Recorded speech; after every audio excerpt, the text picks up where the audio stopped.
نبی پاک صلی اللہ علیہ وسلم کی خدمت میں ایک صاحب آئے اور انہوں نے عرض کیا، اللہ کے رسول، من احق بحسن خلقہ یا رسول اللہ، اللہ کے رسول صلی اللہ علیہ وسلم، میرے حسن سلوک کا سب سے زیادہ مستحق کون ہے؟ آپ نے فرمایا، کا تمہاری ماں ہے۔ انہوں نے یہی سوال 3 دفعہ پوچھا اور آپ نے ہر مرتبہ یہی جواب دیا کہ کا تمہاری ماں ہے۔ چوتھی دفعہ جب انہوں نے پوچھا تو آپ نے فرمایا کہ تمہارے باپ ہیں۔ ماں باپ کے ساتھ حسن سلوک، ان کے ساتھ اچھائی کا برتاؤ کرنے کا اللہ رب العزت نے قرآن پاک کے اندر متعدد مقامات پر ان کے ساتھ حسن سلوک کرنے کا حکم دیا ہے، اور ماں باپ کی رضامندگی میں اپنی رضا رکھی ہے اور ماں باپ کی ناراضگی میں اللہ کی ناراضگی ہے۔ نبی پاک صلی اللہ علیہ وسلم نے احادیث مبارکہ کے اندر بھی ماں باپ کے ساتھ حسن سلوک کرنے کا حکم دیا ہے۔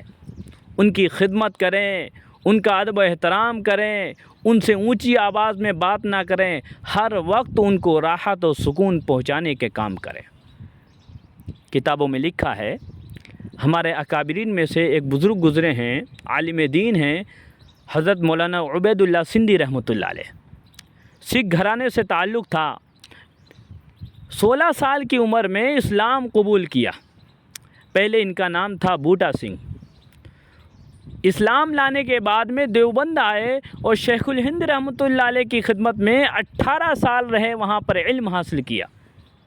کتابوں میں لکھا ہے کہ ایک مرتبہ مدرسے میں بیٹھے پڑھا رہے تھے، بچے بیٹھے ہوئے تھے، ایک عورت آئی اور اس نے جوتی نکالی اور مولانا کے سر پر مارنا شروع کیا، اور مارتی جاتی تھی اور کہتی جاتی تھی کہ بوٹا سنگھ تو کافر ہو گیا۔ طلبہ کہتے ہیں کہ اس کے ہاتھ سے جوتی چھوٹ جاتی تو حضرت خود جو ہے جوتی اٹھا کر کے دیتے اور وہ عورت اور زیادہ مارتی۔ تھوڑی دیر کے بعد جب وہ چلی گئی تو بچوں نے پوچھا کہ استاد جی، یہ کون عورت تھی کہ آپ کو جوتی کے ساتھ مار رہی تھی اور اس کے ہاتھ سے جوتی گر جاتی آپ اٹھا کر کے دیتے تھے؟ حضرت نے فرمایا، یہ وہ عورت ہے جس کے قدموں کے نیچے میری جنت ہے، میری ماں تھی یہ۔ اندازہ لگا سکتے ہیں آپ؟ آج کل ماں باپ اپنی جوان اولاد کو ڈانٹنے سے، غصہ کرنے سے، مارنے سے ڈرتے ہیں، کہیں ان کی جوان اولاد ان کے سامنے سیدھی نہ ہو جائے، ان کے اوپر ہاتھ نہ اٹھا لے۔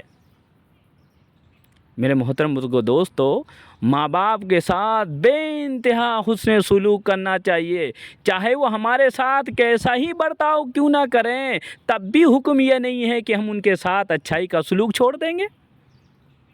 ایک صاحب نے کہا، اللہ کے رسول، اگر ہمارے ماں باپ ہمارے ساتھ حسن سلوک نہ کریں، اچھائی کا برتاؤ نہ کریں، پھر بھی کیا میں ان کے ساتھ اچھائی کا برتاؤ کروں؟ تو فرمایا، وَإِن ظَلَمَاكَ وَإِن ظَلَمَاكَ وَإِن ظَلَمَاكَ، اگرچہ تمہارے ماں باپ تمہارے ساتھ ظلم و زیادتی کریں، تب بھی تم ان کے ساتھ حسن سلوک کرو گے۔ پوری زندگی بھی اولاد اگر ماں باپ کی خدمت کرے، ان کے عیش و آرام کا دھیان رکھے، پھر بھی ماں باپ کے حقوق کی ادائیگی نہیں کر سکتا۔ ایک صاحب نے اپنی بوڑھی ماں کو کندھوں کے اوپر بٹھا کر کے حج کرایا، اور اللہ کے نبی علیہ الصلاۃ والسلام کی خدمت میں حاضر ہوئے اور کہنے لگے، اللہ کے رسول، میں نے اپنی بوڑھی ماں کو کندھے پر بیٹھا کر کے حج کیا، میں جب لے کر کے چل رہا تھا، کندھے پہ بیٹھی ہوئی تھی، تو ماں نے کہا کہ بیٹا مجھے پیشاب لگی ہے، میں اس سے پہلے کہ اپنی ماں کو نیچے اتارتا، میری ماں نے میرے کندھے پہ ہی پیشاب کر دیا۔ میرے کپڑے خراب ہو گئے، میرے بدن خراب ہو گئے، میرا بدن خراب ہو گیا، لیکن میں نے ماں کو اف تک نہیں کہا۔ پیغمبر صلی اللہ علیہ وسلم، کیا میں نے اپنی ماں کا حق ادا کر دیا ہے؟